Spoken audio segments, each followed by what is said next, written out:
Hello and welcome back. Today we are here with the Sprout Whiz himself, Doug Evans. Thank you so much for being with us today. Oh, it's my pleasure, Gian. I love what you're doing, and it's an honor to be on your show. Oh, thank you. Okay, so you are a pioneer in the natural food industry.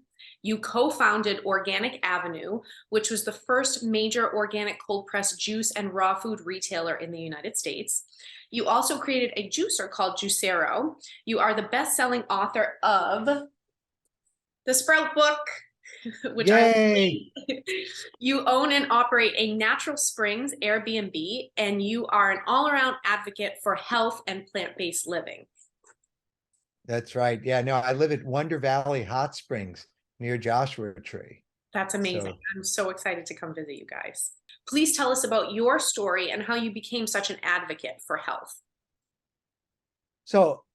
basically, I grew up eating junk food diet, standard American diet, and I survived because of adrenaline. Mhm. And then my entire family, all died from lifestyle induced chronic illnesses, heart disease, diabetes, cancer, obesity. And, when I woke up one day and my mother was gone, my father was gone, both aunts and uncles were gone, and my brother had 3 strokes and a heart attack, was diabetic, obese, and literally like one hamburger away from death.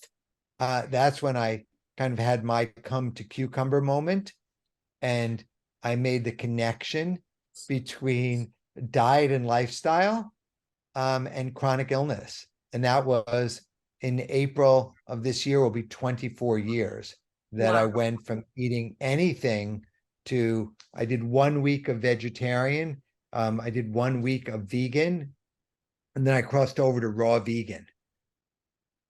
And is that where you found out what sprouts were? You probably didn't even know what they were before, right?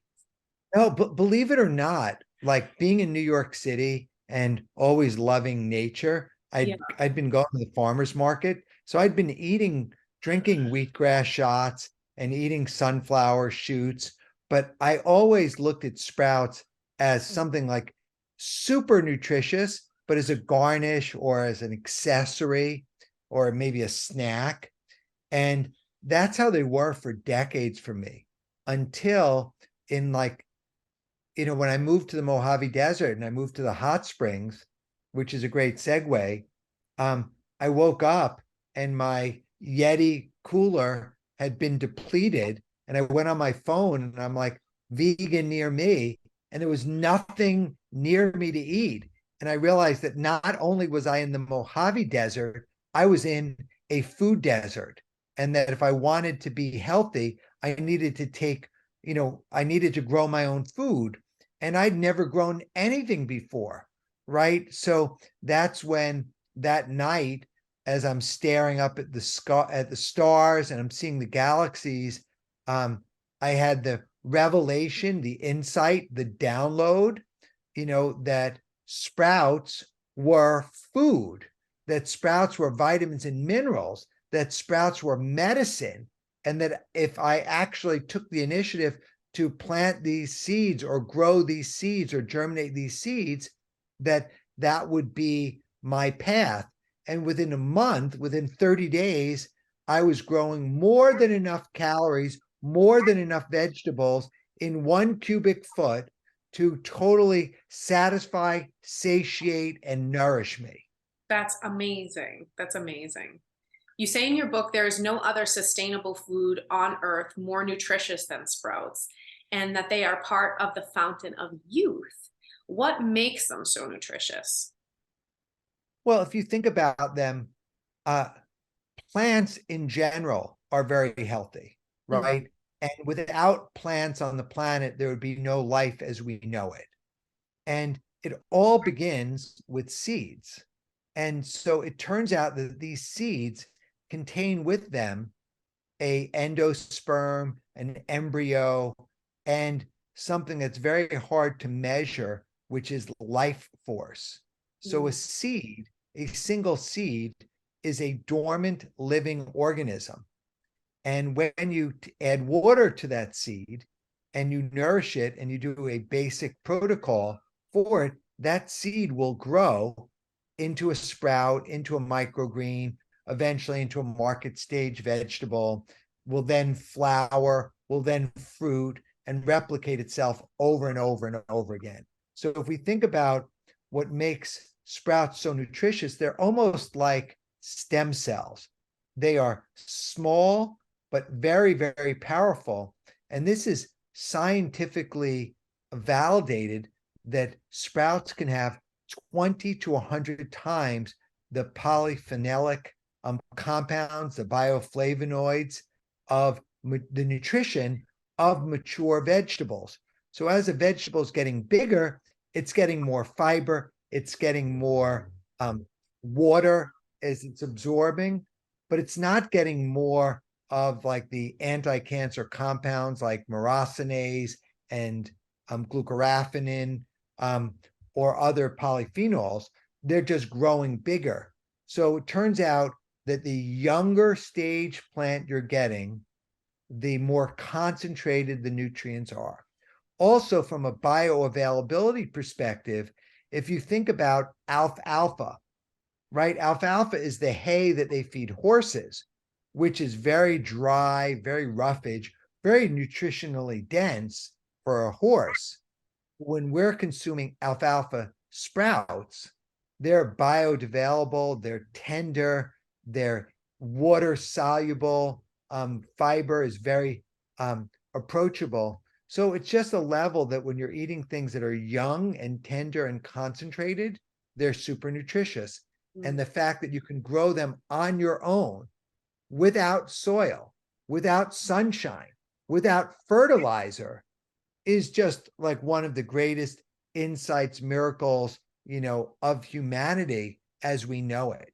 It's really cool. It's really cool. So, how do we sprout start to finish? Because back in the day, people would talk about sprouts, and I was just getting into veganism, and it was very overwhelming for me. And I'm sure you get this a lot where people don't even know where to start. And in my mind, it was so difficult. It was so out there. It wasn't accessible to me in my mind. And now that I've started, I'm like, I wish I was doing this more and earlier and sooner because it's so easy. So please walk us through how to sprout start to finish. And let's, for an example, since they're the most popular, let's take a broccoli seed. So what do we get? What jars do we get? Covers? How do we do it? What water? Start to finish. Walk us through it. Yeah. So basically it's interesting. In your world, which is very fine-tuned, broccoli is top of mind because it's probably the most medicinal researched study sprouts, probably from a popularity across the United States. Alfalfa sprouts are the most popular. From a global perspective, mung beans sprouts are the most popular because they're used very heavily in Asian cultures, in Japan and in Korea and in China.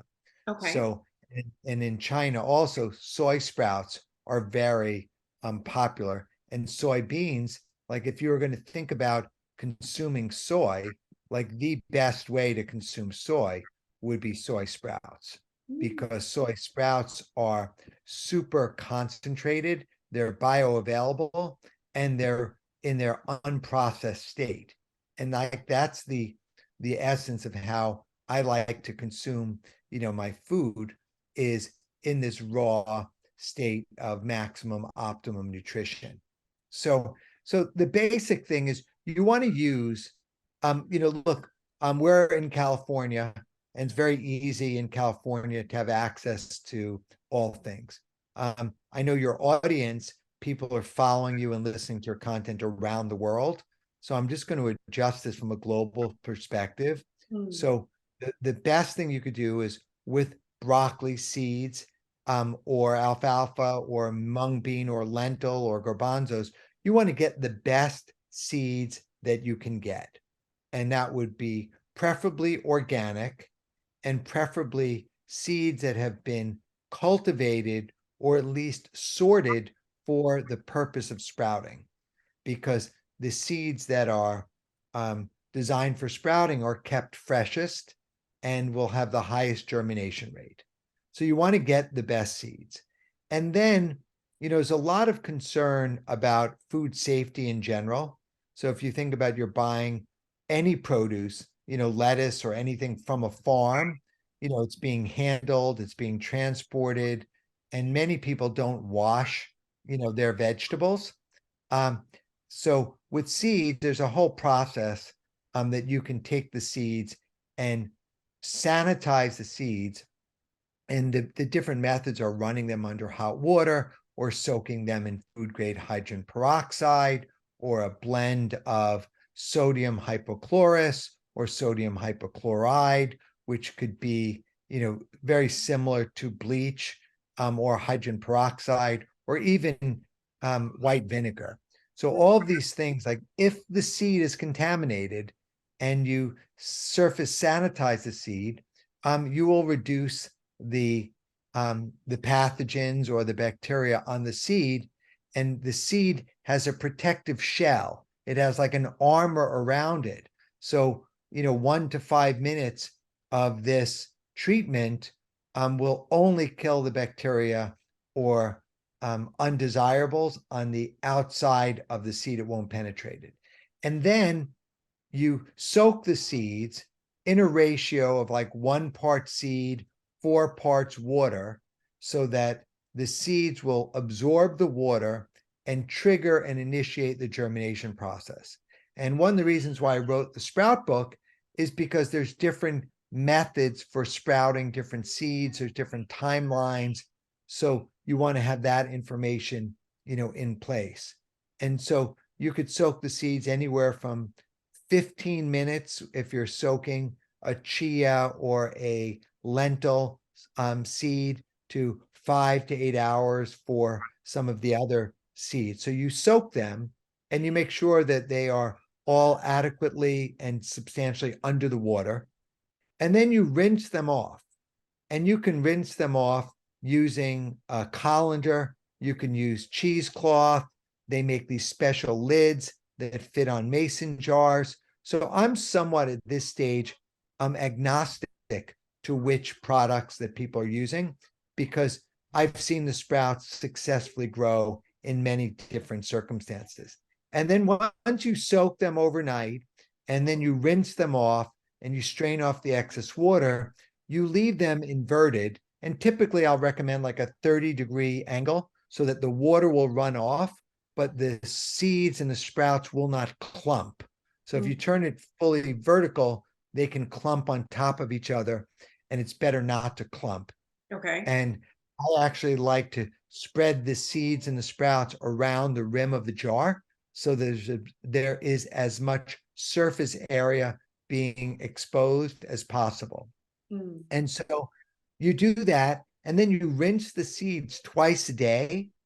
And within 2 days, 3 days, 4 days, 5 days, up to 7 days, the seeds are growing at a very fast pace and going through a metamorphosis from a dry, hard seed to a luscious, tender, delicious, bioavailable, nutritionally dense, oxidant-rich sprout.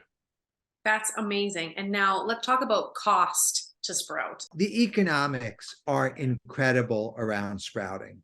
And it's one of the things that got me really excited.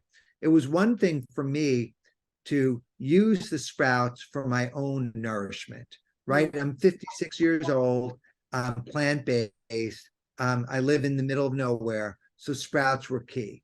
When I started to think about all of the food deserts across the country and all of the places where there's food insecurity, and I realized how sprouts could be the link to allow more and more people to have access to this super nutrition at a very affordable cost, that sprouts were the equalizer. Like they were really the equalizer from a nutritional perspective, and that we had an obligation to share this message with the world. What is the difference between microgreens and sprouts? So I cover microgreens and sprouts in the Sprout book.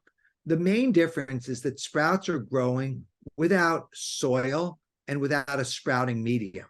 And so you're able to grow sprouts literally in a jar with just water. Microgreens require either soil, or some sort of sprouting medium so that the roots can take hold and the shoots can go straight up. So that's a very important distinction. And as a result of using a sprouting medium, microgreens, you're only consuming above the fold. Like you're not consuming the roots, you're eating the stems, and the leaves, which are delicious and nutritious. But to me, what I love about sprouting is you get to eat the root and the shoot, and you're getting this entire vegetable in this complete format. So I love that. And microgreens typically are 7 to 14 days or 7 to 21 days. And sprouts are like 2 to 7 days. So they're faster to grow and they're simpler. How does sprouting seeds help omega-3s become more bioavailable, and which sprouts have the highest amount?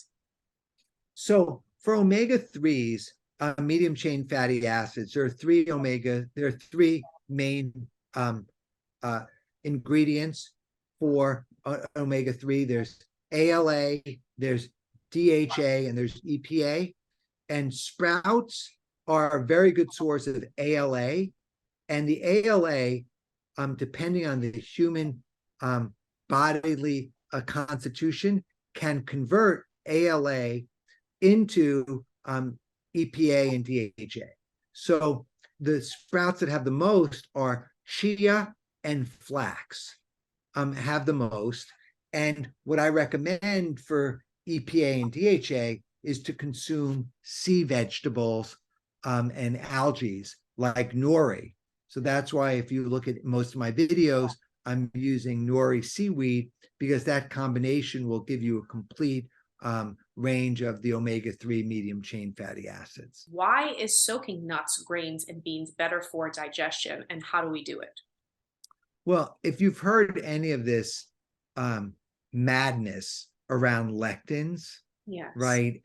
Plant defense mechanisms. So basically, for the protection of the plant, there is an exterior coating called a testa, the shell of the plant, and that may have trypsins, it may have enzyme inhibitors on it, may have lectins. So the process of soaking and rinsing and is a method to reduce those and also trigger the germination process. So one would not eat a raw, ungerminated, unsprouted seed because you'd probably break your teeth and it would be extremely hard to digest. Yeah. So it's just a necessary part of the process. And I think it's one of nature's cheat codes that you're able to consume them early in their process. And because after the 7 days of growing a sprout, if you don't plant it into soil or a sprouting medium and provide it with other external nutrients in the form of fertilizers, then it will die. So it is a very short, fast-acting life, and then it needs to be either consumed or transplanted, and it needs other external sources to grow. Okay, and then nuts too. Soaking nuts is better. Yeah, same thing with nuts. Same thing with nuts. They have the enzyme inhibitors on them, so the best way to eat them is to sprout them. In their raw form. In their raw form, yeah. And I would not. Many people are eating nuts that are salted and that are roasted with oils, and that's basically taking something that's really healthy and making it other than healthy. Mm. So what made you want to move to the desert, and how do you live day to day? Like I grew up in urban environments, New York, and then San Francisco, and then Los Angeles. And I felt like the energy of the horns and the emissions and the of exhaust, had pollutants in it, and people, were all sorts of various trauma, drama, part that it was hard to, you know, it was hard to be around them. Mm. So basically I said, I want to be in nature. And the desert, is actually filled with nature. People think that it's just like sand, but the reality is there's water in the desert. It's just several hundreds of feet below, you know, the ground level. And there's a lot of everything from snakes and rabbits and coyotes and wolves and sheep, and tortoises in the desert, that it was a powerful thing to be in the desert, in nature. And I loved hot springs. Mm. And so when I found desert, I found hot springs, and then I always loved sun gazing and watching the sunrise and the sunsets. And I didn't even know that there's a thing as a moonrise and a moon setting. And so I wanted a big open dark sky. So I just moved to the desert. And at first, I was terrified, thinking like, what was I going to do to eat? Like Yeah. I was having existential crisis around food and nutrition. Yeah. And then I got the download about Sprouts, and then everything just fell into place. Wow, that is so cool. Okay, and I want to talk about water too, because you are in the desert and you mentioned several things about water in your book, and I just find water very fascinating. And we're about 70 to 80% water ourselves and the food that we eat, especially if you're a raw vegan, Yeah. eating mainly fruit. So water is very important, especially with sprouting too and growing your food. What water do you drink and what water do you sprout with? I mean, for me, we're off the water grid. So Mhm, all of our water comes from the hot spring. mhm, So we have to then take the water from the hot spring and reduce the mineral content. So we're using a large scale commercial reverse osmosis mhm, distillation system to mhm. remove the high minerals and reduce them down more palatable. And what I love about using our water is there's still minerals in it, and there's no added chlorine or fluoride or other detoxifying agents. So I like that we're using a water. What I recommend is the best water that someone could get. Like if you lived in Flint, Michigan, and the only water you have is the polluted water, then I would still sprout with it, right? So I would use whatever water you could have, but you'd want to have the best water possible. And I think from a growing perspective, spring water is really good for sprouts. Distilled water is really good. Filtered water is really good. And you can go through it. And I'll just clarify that if you're in an environment with challenged water, you can boil the water. You could put the water into um, a copper vessel, which will also kill, bacteria that would be on it. And water filtration is also another option, so you can get relatively inexpensive water filters. But basically, and I think now in a grocery store, as much as I loathe plastic bottles, you could probably get a gallon of distilled water for $1. Hmm. So Rather than good spring value. water, you would go for the distilled water? Yeah, I mean, it really depends. A lot of quote unquote spring water is groundwater, and Mhm. it's treated as well. And so, it's a very personal preference from the water, but the seeds will drink them up, will drink up any water that you give them. And then you said in your book you remineralize. I think you said in your book, or maybe I was watching another interview. You said you remineralize with lemon. I actually remineralize with rosemary, but we can also remineralize with our diet too, right? Yeah, and sometimes you can use there's a like vulvic mineral product called Black that Darren O'Lean gave me that I can add there. But basically, that's it. So the answer to the water is you want to get the best water you can. Mm. So also in your book, you talk about this spring called Red Rock. And it used to be able, you used to be able to go to the spring and then fill up a jug or whatever you take there, but then they stopped that and now you have to like sneak into it. Tell me about this spring. Oh, well, actually now they opened it up again. Oh, So the Red Rock Spring, it's right near Stinson Beach, in Mill Valley. And if you can't find it, you actually can just look for a bunch of cars always parked on the side of the road. And it's just literally a spring that comes out of the mountain, and it's constantly flowing with natural, high quality spring water. and do you have to treat it after with anything or can you just drink it? You just drink it. Okay, wait, I have to come there with you. Next time you go, please let me know. Okay. I want to go and try it. Yeah, it's really, it's a beautiful water. Many people have tested the water over the years, Yeah. and it consistently is free of bacteria and the like. So it's a very high quality water, and I love that it's free. That Right. it's just flowing and it's coming out of the mountain and ultimately makes its way into the Pacific Ocean. Wow, and there's no like harmful pharmaceuticals or anything like that in it. No, I think it's just, water coming through, nature, filtered through, filtered through, the soil and filtered through the sand and the rocks That's amazing. over That's the how we're ages. supposed to be drinking water. Exactly. Okay. Exactly. How do sprouts help purify the air we breathe, and how do they detoxify air pollutants in the body?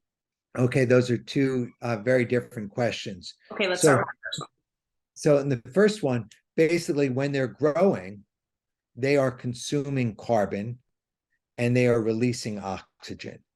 So the more that you are processing, and absorbing them, now they're not going to be as effective as large house plants, but on a smaller level, they are beginning that process. So I always encourage people to be growing plants inside the house to improve air quality, in the house. And then the next thing, where basically there's air pollutants, and in particular, there's toxic ones like benzene, which can come from car exhaust or it could come from burning chemicals in a fire.